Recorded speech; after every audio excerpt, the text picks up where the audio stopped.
સુરતના ઉધના મામલતદાર કચેરીનો circle officer 10,000ની લાંચ લેતા ઝડપાયો છે. જમીનના દસ્તાવેજોમાં જરૂરી સુધારા કરવાના બદલામાં લાંચ માંગી હતી. સુરત શહેરની ઉધના મામલતદાર કચેરીમાં ભ્રષ્ટાચારનો મોટો મામલો સામે આવ્યો છે. અઠવા લાઇન્સ વિસ્તારમાં આવેલી કચેરીમાં ફરજ બજાવતા સર્કલ ઓફિસર કૃષ્ણકુમાર બનેશંગ ડાભી 10,000ની લાંચ લેતા એસીબીના હાથે રંગે હાથ ઝડપાઈ ગયો છે.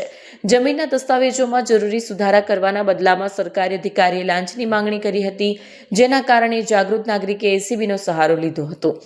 વહીવટી પ્રક્રિયા પૂર્ણ કરવાના બદલામાં લાંચ માંગી આ કેસની વિગતવાર વિગત મુજબ ફરિયાદીના અસીલના પ્લોટવાળી જમીનમાં અગાઉના માલિકના નામોની કાચી નોંધ પ્રમાણિત કરવાની કામગીરી બાકી હતી. આ વહીવટી પ્રક્રિયા પૂર્ણ કરવાના બદલામાં સર્કલ ઓફિસરની 10,000ની માંગ હતી. સમગ્ર કામગીરી સુરત ગ્રામ્ય એલસીબી પોલીસ સ્ટેશનના પોલીસ ઇન્સ્પેક્ટર એસડી ઢોબી અને તેમની ટીમ દ્વારા કરવામાં આવી હતી. આ ટ્રેપનું સફળ સુપરવિઝન એસીબી સુરત એકમના મદદનીશ નિયામક આર ચૌધરીએ કર્યું હતું. એસીબી દ્વારા હાલમાં આરોપી વિરુદ્ધ ગુનો નોંધીને આગળની કાર્યવાહી હાથ ધરવામાં આવી છે. એક વર્ગ 3ના કર્મચારી દ્વારા સામાન્ય જનતા પાસેથી કામ કરાવવા બદલ નાણાંની માંગણી કરવી એ પ્રશાસન માટે શરમજનક બાબત છે.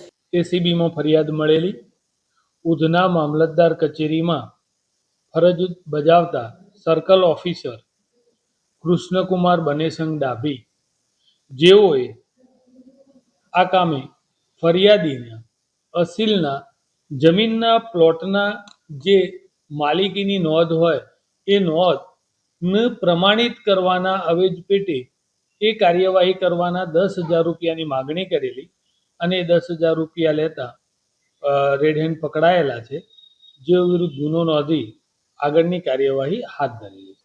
સાહેબ, કેટલા પગારદારનો આ 2017થી કૃષ્ણકુમાર ડાભી એ નાયબ મામલતદાર તરીકે ભરતી થઈ અને ફરજ બજાવે છે, જેઓનો પગાર લગભગ 84,000 રૂપિયા જેટલો છે. કઈ રીતની હવે તપાસ કરવામાં આવશે સંબંધની હોય કે પછી અપ્રમાણિક? હવે એમની જે બાબતો છે સર્ચ થશે, તેમજ એમની તમામ બાબતો જે રેકર્ડ ઉપર આવશે તમામ બાબતે ઇન્વેસ્ટિગેશન